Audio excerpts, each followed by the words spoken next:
Hey YouTube Red Sox fan, back again. Let's play Vanilla World of Warcraft episode 14. In this episode I am here in Ragefire Chasm, and I will be healing this group through. I'm level 17, this is the level 16 Orc Warrior. He's going to be the tank for this group. And I'm going to be healing through this dungeon. Ouch. Ouch. Again, that hurt. So I am ready to roll. I hope he is too. I have my healing wave, all 3 ranks, and I kind of know how potent they are from the last time that I've healed. I don't have, other than Mark of the Wild, we don't have really any other buffs. Actually, I have 4 mana potions. Actually, 4 int. This would be helpful for me. I'll increase my int more than anything. Other participants in the group, we have a 14 shaman, a 16 undead lock, and a 13 druid. So 2 shamans, a druid, a warlock, and the warrior. Like I said before, I don't know if you guys remember, but go ahead and look that up. But I've previously ran Ragefire Chasm. That's actually not going to do much. I previously ran Ragefire Chasm without recording, so don't be too mad at me, but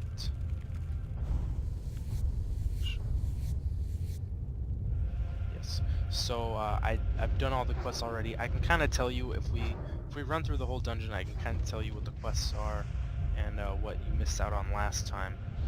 So if you need help with the quests, I can tell you there. Actually, let me heal up. Oh, come on. That was supposed to be for the tank.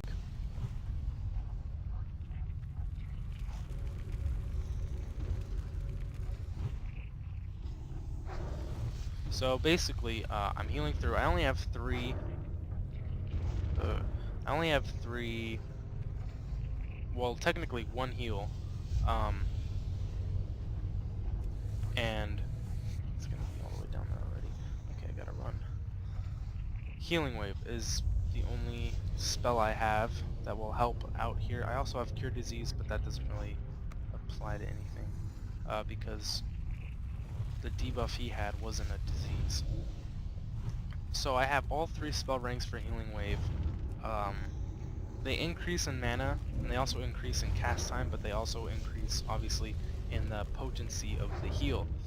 So if his health dips to a little too low, I'll use rank 3. If it's in the normal range, I'll use rank 2. Rank 1, I guess, is just to, I don't know, just to get a little heal off. It's only 25 mana, so it doesn't really cost too much. And he's going to be in trouble here, so I will get ready. I'll toss down my stone skin. Whoops. And pop some healing waves off on him before he dies.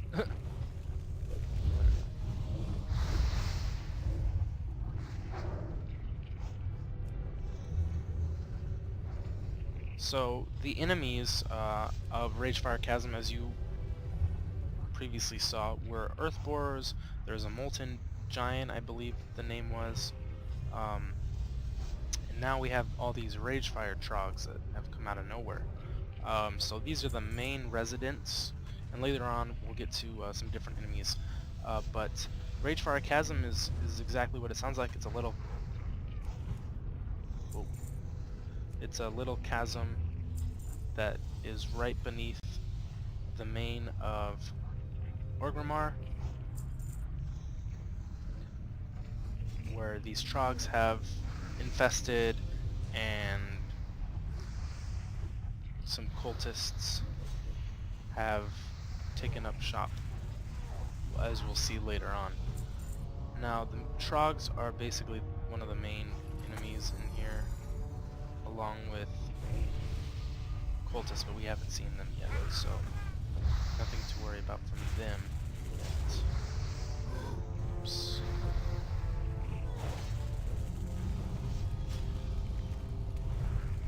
Just gotta watch out for the health of this guy. Oh man, these totems cost too much mana. Well, that's not too bad actually. Oh, the stone skin totem is what hurts. 60 mana, yeah. But it's a little helpful. We have another shaman, so if this shaman pops down a, well, he pops down a stone skin.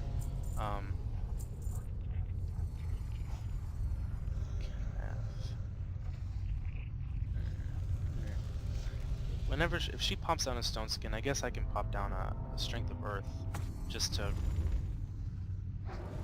go along with it, because we have 2 shamans, therefore we can have 2 different earth totems.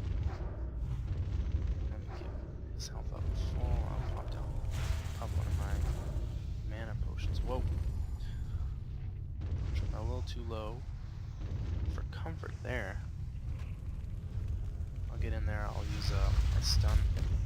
One of them resisted. That dude needs to die. And now I'm basically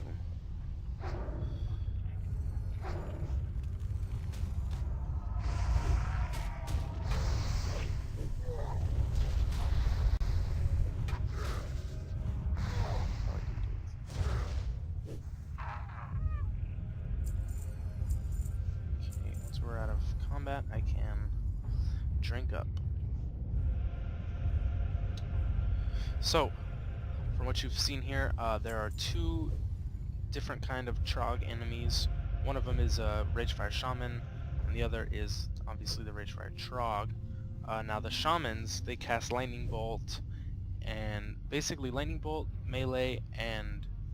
Okay, so I'm ready to roll. And then once an enemy gets down below too low, oops, they will cast a healing wave that'll heal them up. So if you have any stuns or interrupts like shield bash, I don't think warriors get shield bash at this level. You're gonna want to use them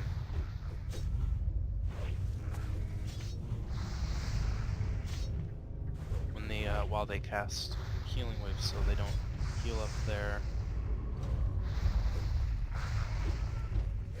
He keeps healing too. Doesn't need to. Yes. I have 2 healers on the team.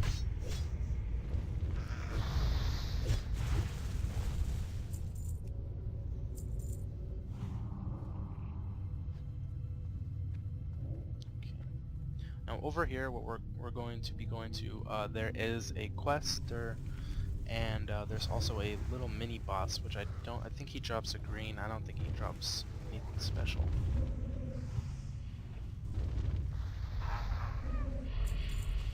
He's dead. So what I was saying before is the Ragefire Trogs, I don't think they have any special abilities other than just melee. They might have, I know they don't have a stun, but they might have a special attack that does extra damage. So just be careful for those guys. The main thing you have to watch out for is when you're pulling the Trog, the Ragefire mobs, is that you don't pull them in large groups, because then it becomes a little too hard to handle.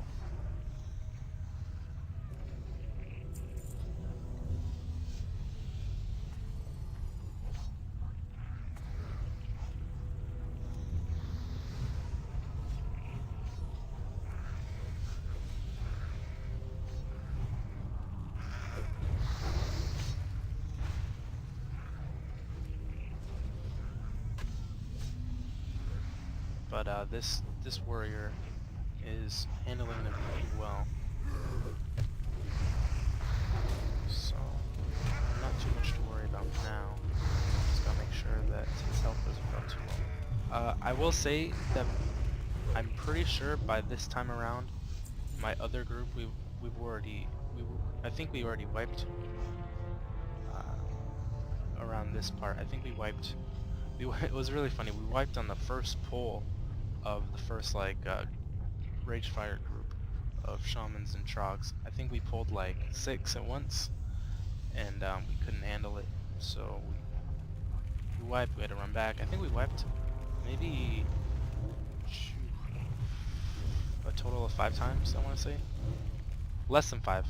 So 5 max, a max of 5, and wasn't too bad. I was healing like I am now, but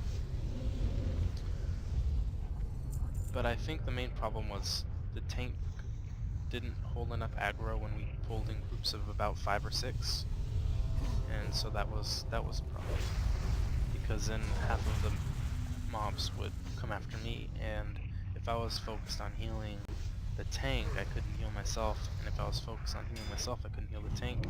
So one of us would have died in big pulls, and so if the tank died, everyone else would kind of just cripple.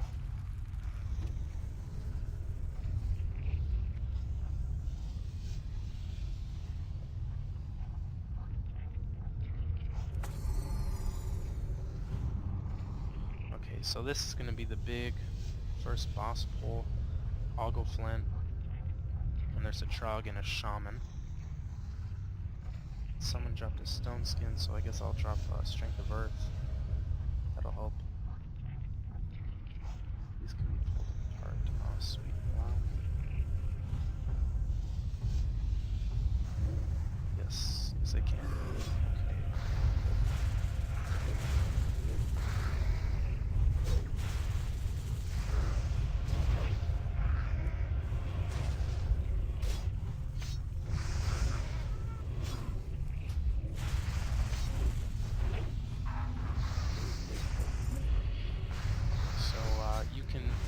As you can see, you can take care of these two little ads before you can take on Ogleflint. He's the Ragefire Chieftain. And who pulled there? I think the Shaman pulled there. Which isn't really a problem if someone else pulls. He doesn't do too much damage. I don't think he has any special abilities. Doesn't look like he's coming down real fast, which is good to see. That's what I like to see. Good mana. No real special loot, so that's okay. Bunch of other stuff. This is a Mauer Grim Totem. If anyone has the quest, here's who you talk to.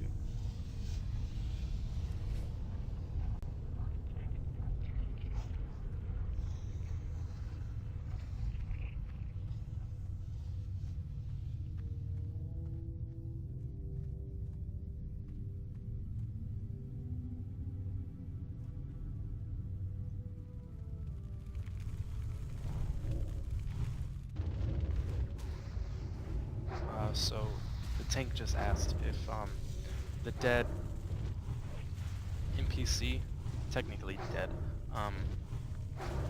used to be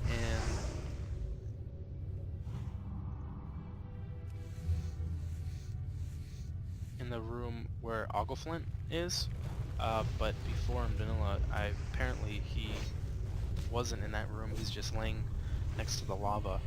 And so I'm assuming that Blizzard moved the NPC into the room with Ogleflint just to make sure that people didn't miss him if they were questing.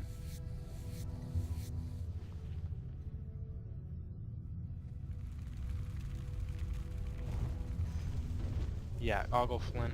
Well, someone called him Ogreflint, but that's not right. So yes, Ogleflint used to not have any loot. I believe in real retail now he drops a two-handed mace, and he might drop something else. I'm not entirely sure, but yeah, in Vanilla he had no loot, so that's something. Okay, no one else is looting those guys, so I'll loot them up. Noobster. Seems like this guy DC'd. Doesn't do much work on him, but it's just unfortunate. We'll have to wait on him anyway. So sorry if I'm not as chatty as I was before.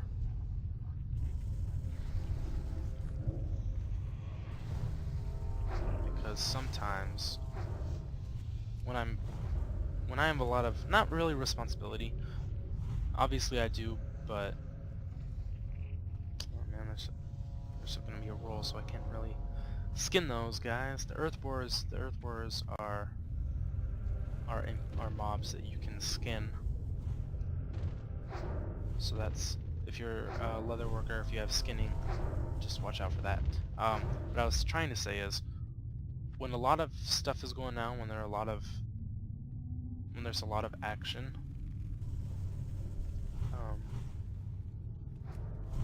I get a little too focused in on the game, and then I don't really focus on my commentary. So let me just apologize in advance for that. Not entirely sure what I could talk about. I'm not spec'd as healer, but I'm still healing anyway. I think I've said before, this is episode 14 of my World of Warcraft Let's Play Vanilla World of Warcraft Vanilla. So I hope you guys are enjoying it so far. I've had 14 episodes out. I've gained a substantial amount of subscribers over this Let's Play. So this is the Resto tree. It's actually not too bad of a tree to spec into. I guess if you're questing solo, maybe it is. I guess you could. I think the first tier, most people spec into title focus, which reduces the mana cost of your healing spells by 5%. That's helpful. Ancestral healing is really helpful. Increases your target armor value by, I think it ends up being 25% after getting critical from one of your spells, and that's a neat ability to have. And my mana isn't too much of an issue. Basically, we have 3 healers.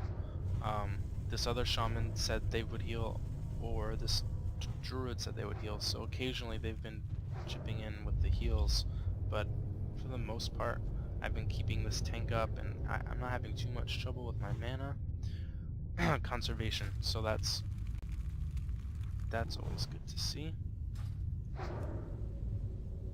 My fraps is staying steady at around 60 FPS, which is good to see as well. I can't want to skin these guys, dang. That's okay.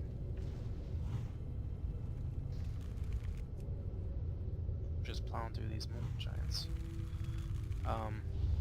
So since this is a private server, not everything is going to be on 100% perfect. So essentially, group loot hasn't been implemented that well yet. So basically, it's just a free-for-all loot style, and that's why you see everyone trying to loot at once. So we'll pick them up. That's good to see.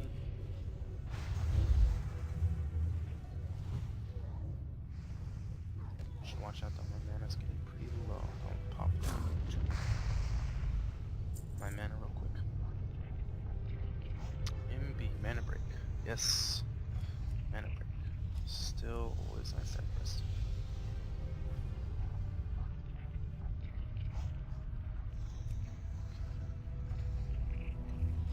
So if you kind of slide right on over here, you can avoid this other group of mobs.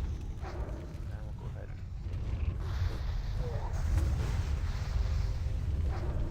plop my War Stomp there. Get a nice stun on these Searing Blade Enforcers. So these are the other enemies. There are Searing Blade Enforcers and Cultists, and they work for the Searing Blade faction, which is basically a big cult of orcs and maybe trolls that are transpiring against the Horde and the Alliance. There are also warlocks, Searing Blade warlocks.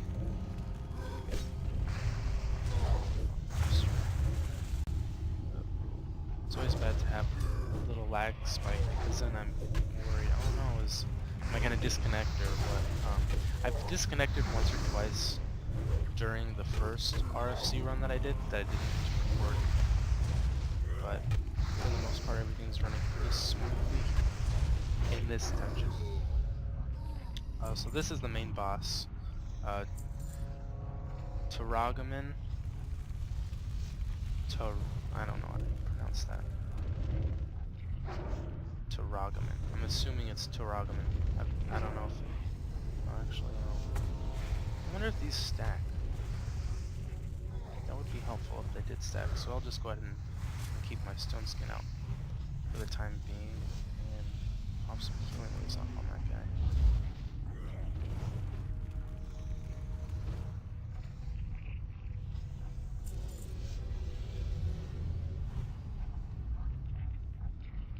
Leave combat. Yes, okay. What is he eating? I don't know. Killing the cancer first will make the Weight Walker vanish. Yes, that is true.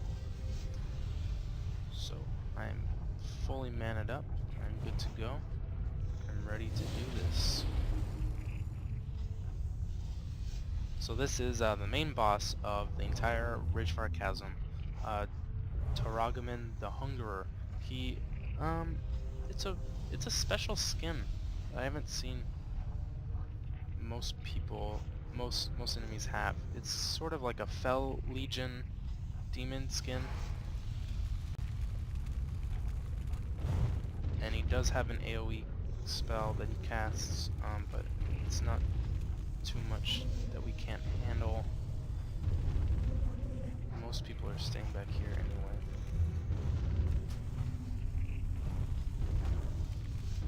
So that was an easy dungeon. There are... So, Subterran Cake. I will just greet that. Okay, so this fight isn't something that you should really worry about.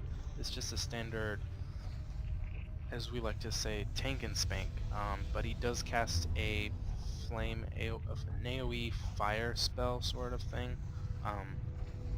Doesn't do too much damage, and luckily all of our other DPS casters, except maybe for Cathra, she might be enhancement, but I'm pretty sure that she's been staying back as a caster. Actually, I'll pull off a ring 3 on this guy. There are technically 2 more bosses. One of them drops a good piece of loot, and the other one doesn't really. So I don't think he has any quests involved with him either. So I'm not sure. In the last group that I ran through RFC with, we killed him, but we didn't really need to. There was no point in doing it. And he's gonna go ahead and go. Oh boy, his health really dropped low. There we go. It's a good thing to have 3 healers on the scene, because his health dropped real fast.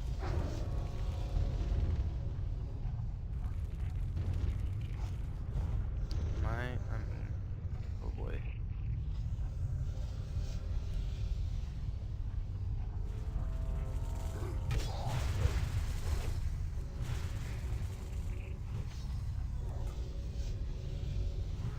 There we go. I'll try and pick him up now.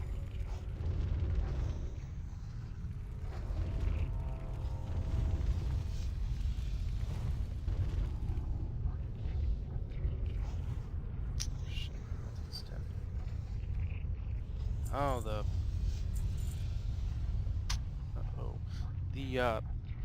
Warlock DC'd. So that's no good, is it? Okay, so a little bit of a scare there, not too much to worry about now.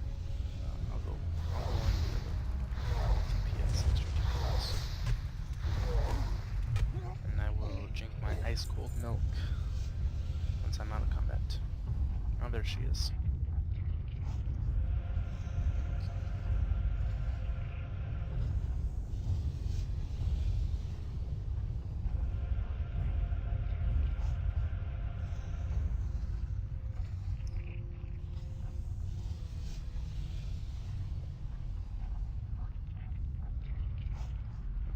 ready to roll. I think these guys are ready to rock and roll as well. So I'll pop down a strength of birth total.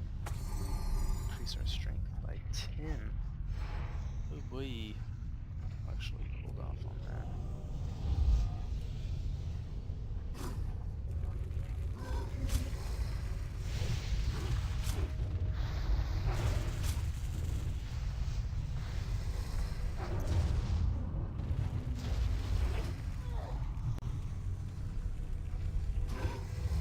Spell not ready yet. Why is the spell not ready yet?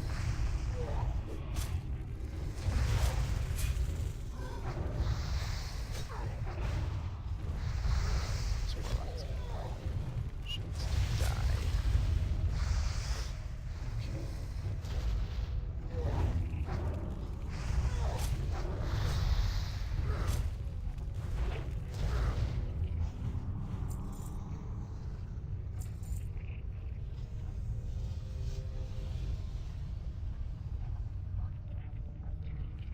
One thing that I don't really like about vanilla WoW is sorry, there's a long drought that I didn't really talk through, is that they don't have a character pane, and I know I've probably mentioned this before, but they don't have a character pane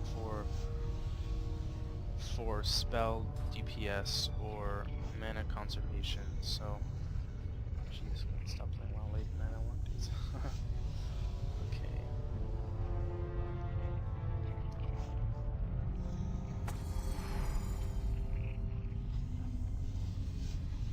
So we have another big pull here. 2 enforcers, actually maybe 2 cultists, and then the warlock and the minion. But when you kill the minion, or when you kill the warlock, the minion will actually disappear. So you don't really have to worry about the minion too badly. Fuck. Heal already, heal. Okay. So, the minion isn't too much of an issue that you should worry about in your group. Just burn the warlock, I guess, as fast as you can, and these big group pulls aren't really too much of an issue. And I'll go ahead and sit down. Talking about their exams.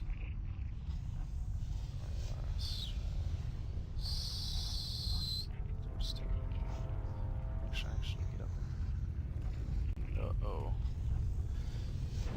Got another heal that's going on him, so it's not too much of an issue.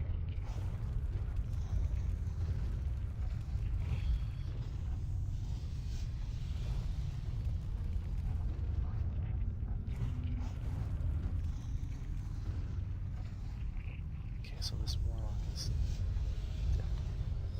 dead. Dead.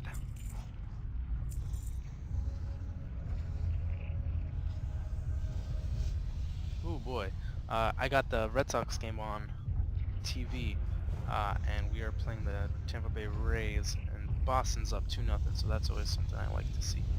I was gonna try and pull one, but yeah, it's almost 2. It isn't too much of an issue.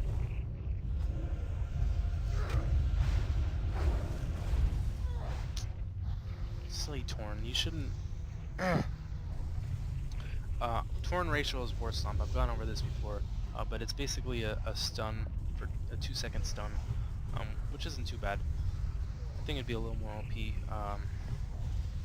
It would be too OP if they give it like 3 or 4 seconds as a racial, but this Torn likes to use it like right after I use it, and that doesn't really help because it has diminishing effects. So say I stun them for 2 seconds and then he uses it right after I use it, they would maybe only get stunned for like 1 second or half a second.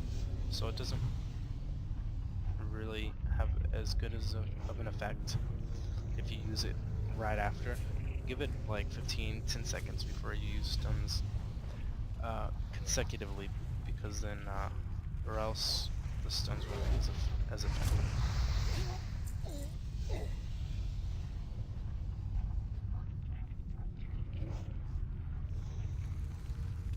And so this is essentially the last boss in the dungeon, Jurgosh the Invoker, and he drops mainly caster gear. I actually think he might drop a mail plate that would be useful for warriors.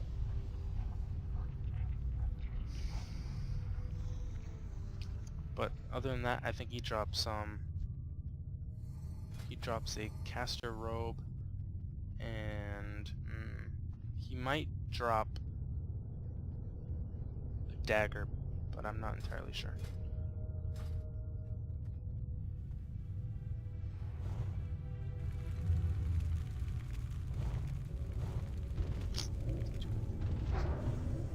Ouchie. Uh-oh.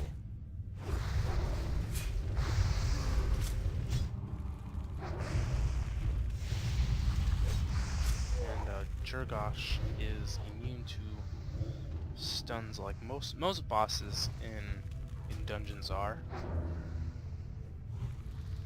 Oh man. Go ahead and drop down a searing to him. Just because I can. And that was pretty easy. Yes, Robe of Evocation, 3 stamina, 4 in, which I have 4 in and 3 spirit, so I don't really need it. So I'll just greet it. She needed it, so I'll just pass anyway. So that's essentially the entire dungeon of RFC. There is another mob,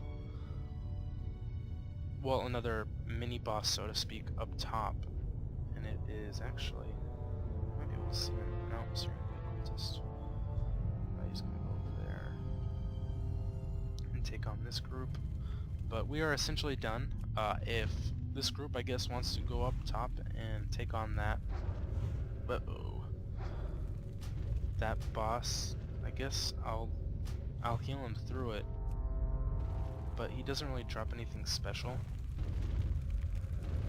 And that Warlock just leveled, so rats. Come on, I'm sealing you. Should be good.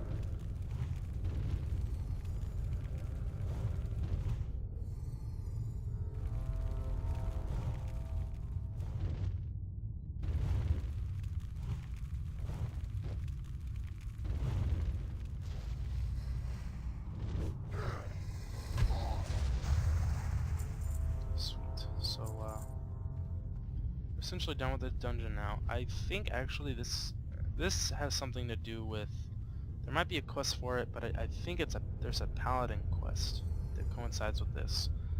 In the Burning Crusade, I think they added in for Blood Elves, because I don't think Alliance can. Whoa, where'd he go?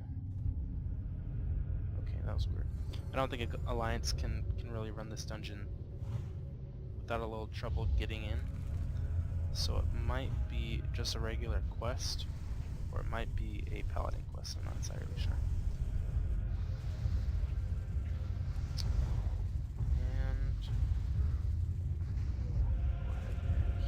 And I'm just gonna... Oh, is this a leatherworking pattern? Oh, heck yeah. I'm gonna need that shit.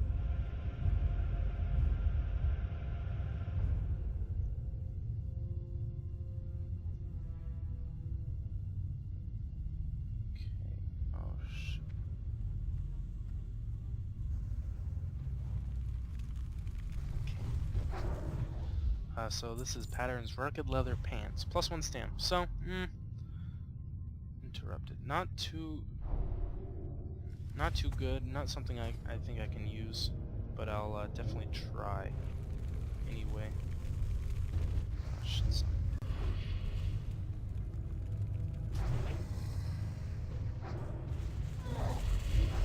Stun down. Healing like this guy like a boss. Got another stone skin. I think they might actually stack. So I'll just throw down 2 and see if that helps.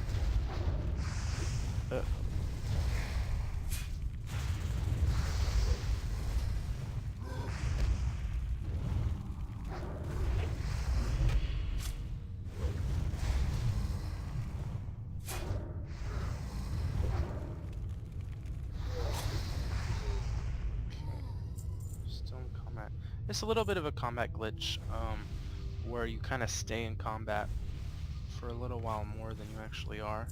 I think, it's not really a glitch actually, it might just be how it was in vanilla, but I'm in combat for a little while longer than you're used to after you kill an enemy, which isn't that big of a deal. So I don't even know why I'm complaining about it. But Boston just had a 2-run single, and so Boston's up 5-0 in the first inning. So this is a good sign. This is a good sign for Boston. Not sure who that was. I don't think that was Middlebrooks. I think Middlebrooks is on the DL. 87. Not entirely sure who that is. But this is the last group of enemies, big group of enemies that we have to worry about. There are a few more cultists up there, but that is Basilan. He is our last quote-unquote boss. He's sort of like Ogleflint. He doesn't have any specific loot to him. He's just there for... I'm not gonna say he's there for like glamour purposes, just for looks, just because what it might have been is they just needed an extra sort of boss and just kind of stuck him in there. I mean, that could have been the case because he doesn't have any specific loot to him. Like Ogleflint, later on, in retail now, Ogleflint is a bigger boss than normal. He has Ogleflint's mace, which is like a 2-hander, and he might have another loot drop. But Basilan, he wasn't really upgraded in retail. He kind of, I don't even know if he's still in Ragefire Chasm. He might be, but he definitely doesn't have any specific loot to him. He's kind of there for, I don't know. Like I said before, I don't know why he's there. He might be part of some quest chain that I'm unsure of, but other than that, I have no idea. Sweet Basil.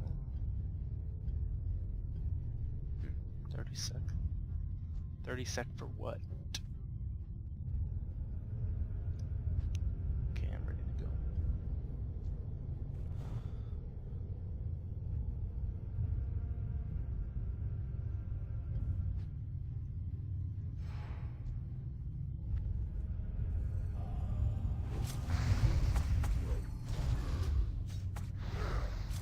Oh wow, we put him to sleep? That's awesome. So was that... He is a humanoid, so I'm not entirely sure who put him to sleep. Was it... What? It definitely wasn't me. Oh man, I keep healing the wrong person. That's so embarrassing. But Basilan does have a little special ability. He has a deadly poison coated on his weapon, which is a dot. Target takes 9 nature damage every 3 seconds. It is not a disease, it's a poison, so I can't cure it off of him. I actually think I can train for cure poison, but I didn't have enough money to train for it yet, so I didn't get it, which isn't too much of a problem. So that is good game, good run. So that is Ragefire Chasm for you. There is no map of it. If you open your map, there's no map of it, like there is in retail. But I'll basically run you back to the beginning. So that is Basilan's essential lair up there, his home. He's way up there on the cliff. If you jump down, you can run back, and it's sort of a maze from there. Actually, I can't. Oh, there's no loot. But it's essentially, there are these rock formations sticking out of the lava, and if you jump in the lava, actually, you will take a substantial amount of damage. For a second, I think I'll show you.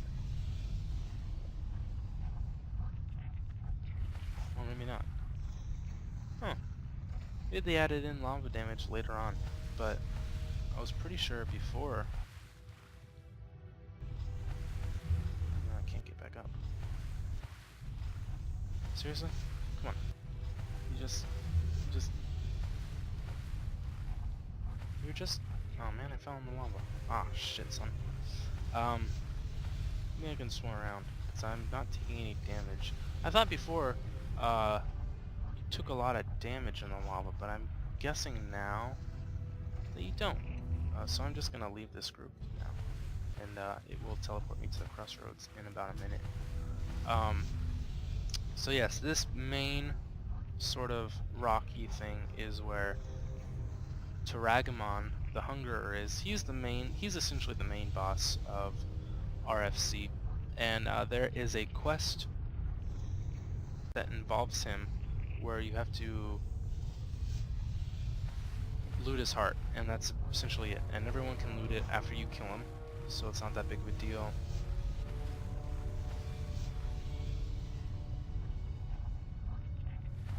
It's not too hard of a quest. There's another quest that you talk to that dead NPC. I'm actually going to go ahead and swim around the bottom. Blah blah blah blah blah. I'm actually really close to level 18, which I didn't think I'd get that close to 18, but that's always handy. Where am I? Oh, I know where I am. Okay. So I'm being teleported now. Once you leave a group, if you're in a dungeon and you leave the group, you automatically get transported to wherever your Hearthstone is set to. So in this case, it was a crossroads. In a minute, a minute after you leave the group. And I'm not sure, you might be able to rejoin the group and it'll not teleport you, but essentially, that was Ragefire Chasm. I hope you enjoyed this video. I know there wasn't too much talking involved. It was me just mainly healing through it. And I showed you all the bosses. There are 2 main bosses that drop actual loot, and then 2 mini bosses that don't have a loot table essentially for them other than a chance to drop some random greens. But that was Ragefire Chasm. I hope you enjoyed this video. In the next episode, we will be continuing questing in, I guess the Barrens. We still have a lot of quests to do over here. So until then, guys, stay classy, peace out, and enjoy your week.